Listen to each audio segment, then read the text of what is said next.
Greetings, shadows among shadows. Welcome to this edition of Dharma Dirt. I've been thinking about what might be a title for this talk, and I came up with Zen and Schrodinger's cat. It's a little bit longer than usual, so please sit comfortably. In 1935, the physicist Erwin Schrodinger proposed a thought experiment.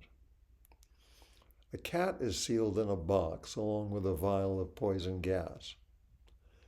There is a mechanism which can smash the vial and kill the cat. The mechanism is activated by the release of a subatomic particle from a very small bit of a radioactive substance. That's an entirely random event. So as long as the box remains sealed, is the cat alive or dead? Case 55 in the Blue Cliff Record reads in part, one day, Dao Wu, accompanied by his disciple Jian Yin, went to pay his condolences at the house of a man who had just died in the neighborhood of their temple. Jian Yin, tapping the coffin, said, "Alive or dead?" Dao Wu said, "I won't say alive and I won't say dead." Jian Yin said, "Why won't you say?" Dao Wu said, "I won't say." On their way home, Jian Yin said, "Teacher, if you don't tell me, I will hit you." Dao Wu said, "You may hit me if you like, but I won't say." And Jian Yin struck Dao Wu. Dao Wu won't say. Why not? Some say he is forcing Jian Yin to find his own way through life and death. That's undoubtedly true. But he is also saying, I can't say. In fact, no one can say. If you do not experience it directly in this moment, can you say anything about it? Dare you say anything about it? Are you a gambler? Suppose you're at a funeral of someone you know, maybe even a loved one. A stranger comes up to you and says, "Is the one in the coffin alive or dead?" You give the obvious answer, "Dead, of course." And the stranger says, "How much are you willing to bet? Let's open the coffin. If there's a dead person in there, I will give you $10 million. But if there is no dead person, you, your family, your spouse, and children all become my slaves for life." A sure thing? How many con artists, grifters, and schemers have gotten rich off of some poor sucker's sure thing? You hear an offer like that, and you'd better start to wonder. Well, I know the person is dead, isn't he or she? What if I made a mistake? Did I really see the person die? What if the coffin has a false bottom and someone else is in there? If you are wise and not greedy, you'd better say no bet. Does anyone ever spot the pea under the shell? Does anyone spot the queen and three-card Monte? Maybe we need to look more carefully at our confidence in the sure thing. Any sure thing, even the most trivial and obvious ones. If it is not our direct experience, here and now, we can say nothing about it. The relationship of speculations and imaginings of the ego self to reality can be summed up in the following anecdote. This is from that great Buddhist scripture, the Reader's Digest. Two gentlemen are riding on a train, or maybe it's a bus. One looks out the window at a field where sheep are grazing. He says to his companion, "Look, those sheep have all just been sheared." His companion looks out the window and says, "Well, they have been on this side anyway." The two men saw exactly the same thing, but the first extrapolated from what he saw to create a reality that was actually not his direct experience. The second saw what he saw, let it remain at that. Our karmic minds are like the first man. Everything we see, hear, touch, taste, smell, or even think, we assemble into a spurious reality that goes far beyond the direct experience. We create 3D models of what we think of as reality. Not "this is how it is," but "this is how I know it is, how I want it to be, how it should be." And when that kind of fantasy is carried to extremes, the result is disaster. When you look at a sheep, you naturally assume that what you see on this side will be what you would see on the other side. But in your direct experience, there is no other side until you walk around and look. The walking around and looking is what we usually call an act of discovery. We discover what we had already decided was there. We first created a speculative reality, and then we try to confirm it. But what if you walked around the sheep and discovered that the other side had not been sheared? Now you might think, this is weird. Why wouldn't the farmer shear both sides of the sheep and let it go at that? You have no particular investment in whether your speculation about the sheep being sheared was correct or not. On the other hand, suppose you walk around the sheep and discover that there really is no other side. Maybe there's only an empty shell of a skeleton. Or maybe you see no sheep at all, nothing. That could blow your mind. Our reaction to the discovery of reality depends on how attached we are to our speculative creations.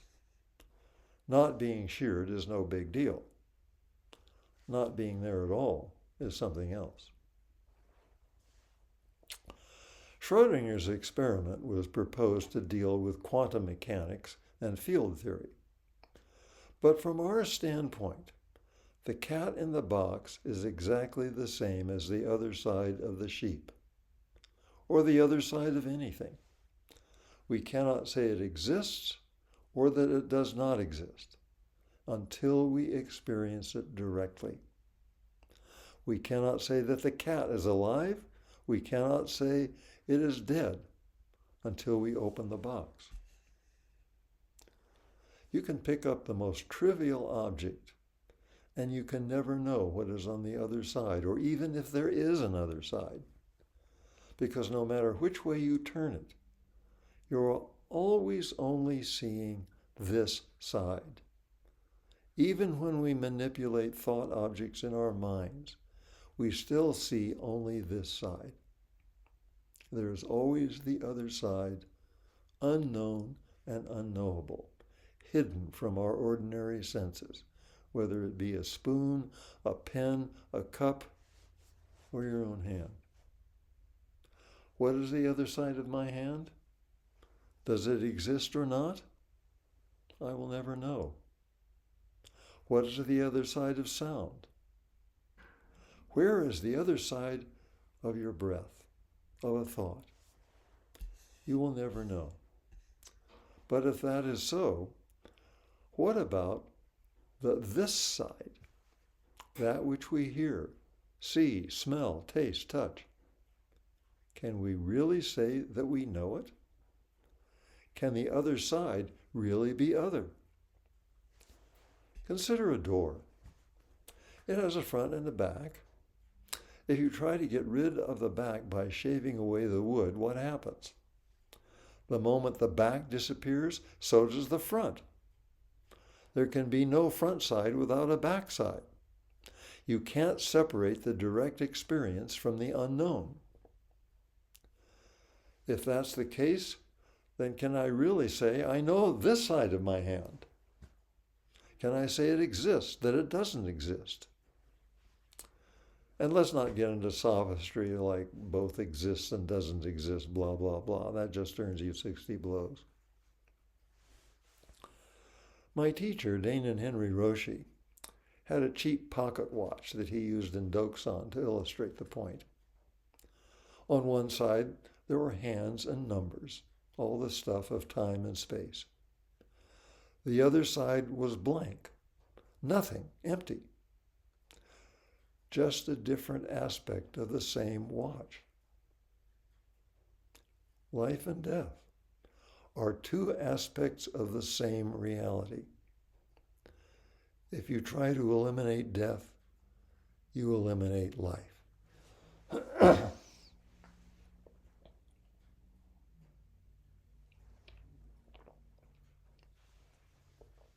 Most of us, particularly in this Zen tradition, are willing to acknowledge death, at least intellectually. After all, the great matter of birth and death is what brings us to practice. But are we really honest with ourselves about our inevitable death? We love life, we fear death. We think we understand and experience life. We think that we don't understand death and will not experience it until it happens, which we secretly hope is never. We will certainly never get past that fear unless we have a clear understanding of the matter. We speak of facing up to the imminence of death. It is said that death is looking over your shoulder every moment. Death is even closer than that. Death is right here, right now. The ancient saying is, in the midst of life we are in death. But if that's the case, then in the midst of death we are in life. It's just as valid. How do we become intimate with death without falling into morbid fears? The fact is, the more intimate we are with life, the more intimate we are with death, and the less we fear it. Why do we think of death as beyond all experience? Because we have put it there. We separate life and death and then cling to life and reject death. We consider death to be the ultimate other, utterly outside of human knowing, maybe even an object of terror to be ignored, denied, or fantasized about, with notions of afterlives, heaven, hell, limbo, or reincarnation. In all these cases, death is looked upon as separate in time and therefore separate in space. A future event, always future, until one day it isn't. As long as death remains a concept, a terrifying abstraction, it can never be fully dealt with. Hence all the metaphysical speculations about death. Does the soul leave the body? Is the soul separate from the body? What happens after you die? Is there a heaven or hell? What is their structure? And who decides who goes where? Most organized religions develop incredibly elaborate schemes about what happens when you die. One of the most well-known schema of the afterworld is Dante's Divine Comedy, in which he describes in mind-boggling detail a trip through hell, purgatory, and heaven, all with many levels or circles, populated by the good, the bad, and the ugly. In the Tibetan tradition, you have the bardos, a series of states that one passes through after death on the way to rebirth. Then there are the stories of Valhalla, the halls of feasting and drinking in the Nordic tradition, paradise and 72 virgins in Islam, and so on. I don't know that anyone seriously thinks about growing wings and hanging out in some sort of cloud-bedecked heaven, playing a harp. And then there's the matter of reincarnation. A soul proceeding from life to life, upwards or downwards, depending on how we have lived. Even in our tradition, it's easy to conflate the principle of rebirth with notions of some entity continuing after the dissolution of the body-mind. Nevertheless, all of the scriptural accounts, the speculations, the talk of near-death experiences or LSD trips do not approach experiential reality. All these do is generate knowing. Knowing in the worldly sense of time, space, and karma. As soon as someone says, I know, they've lost it, if they had ever realized it in the first place. This desire to know stuff, to know about souls, afterlife, all the cosmological and metaphysical questions that so often come up when we begin to contemplate the inevitability of our approaching death. And let's face it, we're approaching death every minute of our lives. But it leads to all sorts of speculations and imaginings, which are in the end a waste of energy and time. So where does that leave us? The only place where these questions can be asked or answered lies in the here and now, in the deep silence, in the spaceless here, the timeless now of our zazen. The Buddha insisted on, and certainly we insist on it in our tradition, the direct experience of the unknown and unknowable, and to demonstrate that experience in the Doksan room, and to live that experience as a bodhisattva. The truth is, we all live in Schrodinger's universe. Is the cat in the box alive or dead? We cannot say alive, we cannot say dead until we open the box. Then we discover life or death. Is the other side of the sheep there or not? We cannot say until we walk around it. Absent the direct experience in this moment, you cannot say anything exists or does not exist. The great unknown and unknowable that we call death is just the other side of what you see in this moment. Nothing created, nothing passes away. There's only change. Marvelous, kaleidoscopic, unknowable, unpredictable transformation. We call it arising and passing away only because of our attachment to some created object. The most solid reality of mountains, rocks, trees, and even people are mind-created illusion. The world is made new each and every moment. To truly live this is to wander the six worlds in a samadhi of innocent delight. No wonder Maitreya, the Buddha to come, is depicted as Hotai, the laughing Buddha. We live in a profound, unfathomable mystery. It is awesome, and yes, it can be terrifying. But this great mystery is right before you. Every moment, brand new, never seen before, never to be seen again.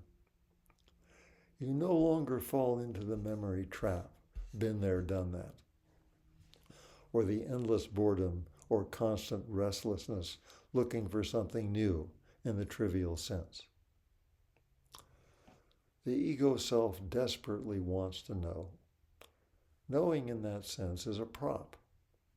What we so admire as knowing is in fact the deepest ignorance. This knowing leads to presumption, pride, and arrogance.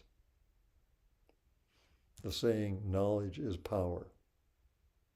This knowledge is the root of all our suffering. It's the barrier between you and intimacy. Not knowing leads to humility, acceptance, and above all, gratitude. Gratitude for the miracle, the mystery, the profound gift of sheer being, the wonder of ordinary reality. We have to give up transitory knowing for not knowing. Not knowing is the real wisdom we call prajna. But understand, this prajna does not belong to you or to any person, not even the Buddha. Prajna is the infinite wisdom of the unknowing universe.